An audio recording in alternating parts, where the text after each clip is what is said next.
Sleep didn't come with silence in World War II. It came with punishment, with ambush, with death. On the Eastern Front, falling asleep at the wrong hour didn't mean rest. It meant being buried under snow you never woke up from. In the Pacific, exhaustion wasn't just physical. It was the enemy's first ally. If you blinked too long, you didn't open your eyes again. Some soldiers went 72 hours without closing them. And not because they were ordered to, because they had to. Because the line between survival and collapse came down to what you could do with one more minute of consciousness. They chewed substances never meant for mouths, slapped themselves into wakefulness, tied gear too tight just to feel pain. This wasn't adrenaline. This was war without mercy, and the brutal tricks that kept men awake when their minds had already shut down. Today, we uncover 8 of those forgotten methods. Real, unspoken, carried to the grave by those who couldn't afford to sleep. Hit like and subscribe to rediscover the truths they never had time to tell. Number 1, chewing fabric. When exhaustion blurred the lines between enemy and tree line, soldiers needed something, anything, to stay conscious. Some had no coffee, no pills, no heat, but they had a uniform, and that became their anchor. Men on night watch, buried in fog and silence, would clamp their jaws around the edge of a collar or the strap of a helmet. It wasn't comfort. It was resistance against their own fading strength. The motion was slow, measured, but deliberate. Chewing worn cloth activated nerves in the jaw, stimulated circulation, and sent tiny signals of presence to a brain on the verge of shutting down. It kept blood moving. It kept alertness clinging to the edge of instinct. Soldiers didn't do this because it looked smart. They did it because it worked when nothing else did. The inside lining of a jacket, the rim of a glove, even a strap on a side pouch. Anything close, dry, and firm enough to bite down on. Each chew became a rhythm, a pattern, a silent reminder. Stay here. Stay aware. Do not fall. Some tied knots in the cloth before chewing, just enough tension to bite into without tearing. Others alternated corners during long marches to avoid choking or drawing attention. It wasn't about taste. It was about survival through stimulation. It gave the mind a job to do. And sometimes that was all it took to hold off collapse. During reconnaissance missions, where silence was critical and rest impossible, this tiny act helped ground soldiers in the now. It was discreet, it was physical, and above all, it was controllable. No sounds, no risk, just tension and motion, keeping the edge sharp through the dark. A few even trained themselves to associate the chewing action with focus, like flipping a switch. When the senses dulled, they bit down and reconnected with the moment. This wasn't taught, it wasn't issued, but those who lasted longest all had a method like this. One invisible technique to hold the line between awareness and drift. Chewing fabric wasn't strange, it was structure, built from whatever was left in reach. One forgotten motion, one more hour alert. If you've heard of other quiet battlefield tricks like this, drop them in the comments. Some of the sharpest minds survive by the softest means. Number 2, salt burn trick. In the trenches. When the cold set deep into the joints and the brain staggered under exhaustion, the danger wasn't always gunfire. Sometimes it was stillness, a drifting mind, a blink too long. That's when soldiers reached for salt. Not to season food, but to burn away sleep. They didn't pour it on wounds. They didn't ingest piles of it. They took a few rough grains, sometimes scraped from dried rations, sometimes pinched from emergency packs, and placed them under the tongue. No one taught them this. It was whispered knowledge passed between watch rotations, used only when nothing else worked. The result wasn't pain exactly. It was a jolt, a rush of concentrated sting that pulled the senses back from the edge. The salt irritated just enough to shock the nerves, spark the taste buds, and reawaken tired eyes without movement or noise. It was a moment of discomfort traded for a few more minutes of clarity. This wasn't a trick soldiers wanted to use. It was a last reserve, a private code for stay sharp or die. On long reconnaissance missions, where stopping meant failure, this method kept eyes open through the fourth night. On guard shifts, It helped men hear the crunch of footsteps in mud that their minds almost missed. Some soldiers wrapped a few grains in cloth and tucked it in their shirt pocket. Others kept it folded in matchbook sleeves or inside field ration boxes, accessible without light. The key was stealth. One flick of the tongue, and the body was reminded that it couldn't rest yet. This wasn't chemical stimulation. It was biological insistence. A message sent through nerve endings that the fight wasn't over. The body learned. So did the will. No one bragged about it. No one wrote it down. But when the wind howled through abandoned buildings and the candle had long since died, it was this tiny act, forgotten, crude, but real, that kept men upright. And when the salt was gone, they used vinegar, lemon peel, anything sharp. But salt was the quiet standard, easy to carry, impossible to forget. One silent sting, one more second alert. If you've come across any other field-borne tricks that helped soldiers resist collapse, drop them in the comments. Sometimes the smallest things carried the most weight. Number 3, buddy alerting. In the darkest hours, when even the stars vanished behind smoke and frost, soldiers weren't just fighting sleep. They were guarding each other from it. Every man had a role. Every life depended on the one beside it. That's where the silent system began. 2 men, 1 job, stay awake long enough for both to survive. They didn't shake each other. They didn't whisper names. Instead, they developed a rhythm. Subtle nudges, soft taps, tiny signals passed through elbows or boots. A twitch of the knee, a shift in posture, just enough to say, "Stay with me." This wasn't friendship. It was strategy. Because fatigue didn't announce itself. It crept in through stillness and silence. A soldier slumping didn't just risk himself. He compromised the entire line. So the buddy system became more than protocol.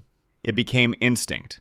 Some paired off by height or duty, others stuck to men with similar breathing patterns, so that when one faltered, the other noticed. Guards in bunkers used timed nudges, rotating alertness without speaking a word. In trenches, men tapped toes inside shared blankets, not for warmth, for accountability. It wasn't about trust, it was about shared stakes. In jungle camps and snow-covered ridges, this unspoken contract extended beyond duty rosters. If one man's head drooped, the other reacted immediately. A shift in weight, a boot pressed gently into another's shin. No judgment, just correction. They weren't trying to be heroes, they were trying to last the night. One artillery gunner recounted linking pinky fingers with his partner during pre-dawn shell watch. If either finger drooped, the connection snapped, and both men recentered without a word. Others created hand codes, quick squeezes for "still here," double taps for "you're slipping." These weren't learned in training. They were born in necessity, because out there, sleep wasn't rest, it was risk, and no one made it alone. When radios failed, when commanders fell, when maps burned, this was the backup plan. A living alarm system, powered by breath and heartbeat. One nudge in the dark, one more second upright. If your elders ever mentioned field routines or war habits that kept them alert together, drop their story in the comments. History isn't just strategy. It's the small moments where survival lived between 2 hands. Number 4, foot stamping. When the cold seeped through layers of wool and steel, when time refused to move, and the weight of stillness began numbing more than just the skin, soldiers stamped, not out of rhythm, not for noise, just enough to feel something. Standing watch for hours in open terrain meant no cover, no warmth, and no moment to rest. And yet, collapsing wasn't an option. So the body found a pattern, barely visible but deliberate. Heels tapped, toes flexed, one foot, then the other. Not fast, not loud, just firm enough to wake blood vessels frozen in the ankles. This wasn't marching. It wasn't pacing. It was resistance against disappearing into exhaustion. Soldiers in exposed posts developed their own sequences. 3 taps with the left, shift weight, 2 with the right. Subtle enough to stay hidden, steady enough to keep the legs alert. It kept frostbite from creeping in. It kept thoughts from floating away. And more than once, it saved lives. Because foot stamping didn't just keep the body warm. It reminded the brain, you're still here. Some adjusted their boots tighter during these routines, enhancing pressure, creating a sharper response. Others used terrain, pressing against frozen dirt or metal trench plates, to add texture beneath the soles. They weren't looking to make sound. They were looking to spark focus. This simple motion became code between men, barely perceptible movements that meant, I'm still with you. Even in pitch-black hours when words could betray position. And when a soldier stopped stamping, others noticed. Because silence beneath silence meant danger. Foot stamping wasn't comfort, it was command, issued by instinct when orders had gone quiet. One veteran recalled using it to stay alert while guarding an ammo dump under snowfall so heavy, even breath seemed to disappear. Each stamp was like a heartbeat he could control when everything else had vanished. No tools, no tricks, just contact between boot and earth. And in that connection, a soldier stayed grounded, literally.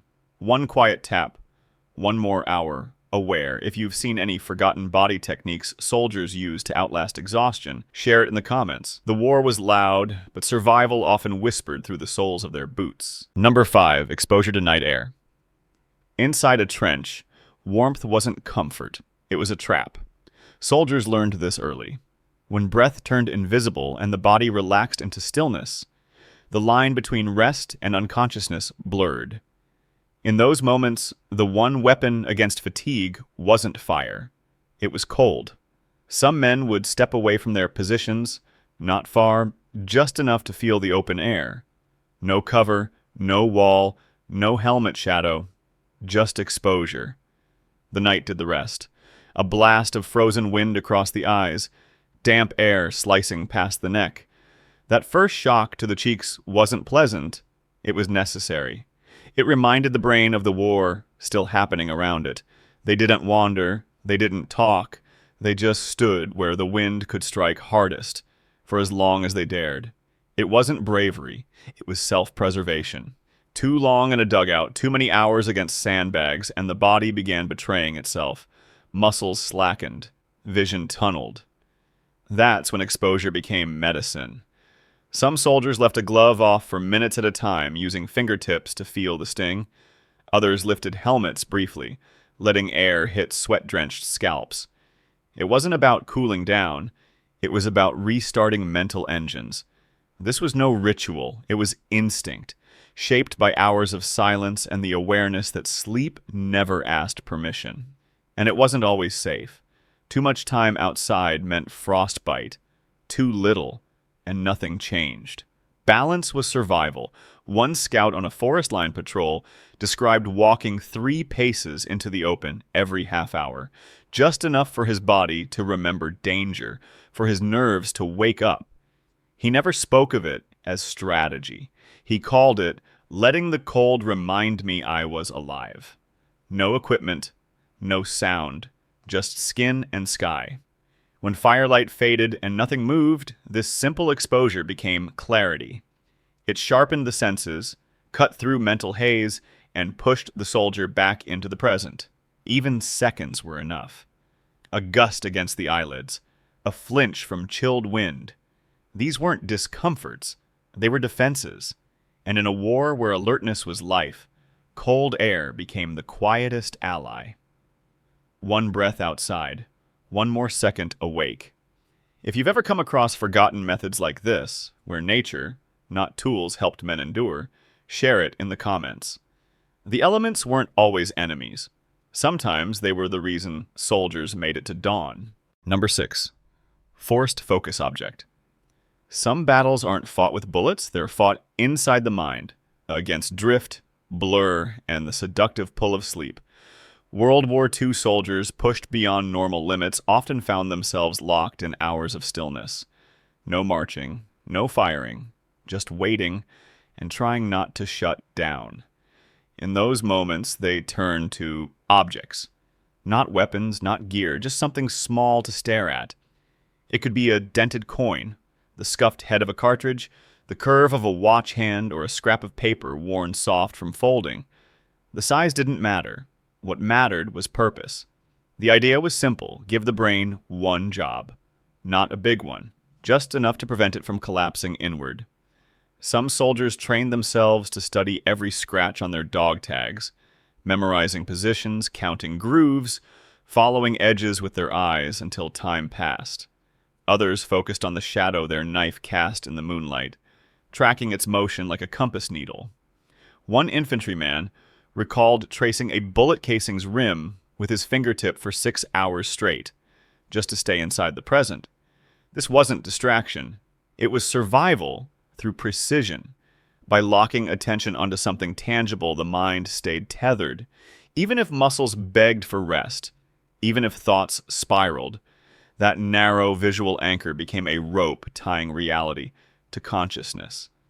In freezing temperatures or pitch-dark trenches, when nothing around you changed, this act became lifeline.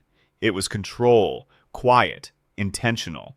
They didn't look around. They didn't let the mind wander. They stared. They studied. They endured. One paratrooper carried a broken compass, not for direction, but for focus. He knew it was useless for navigation.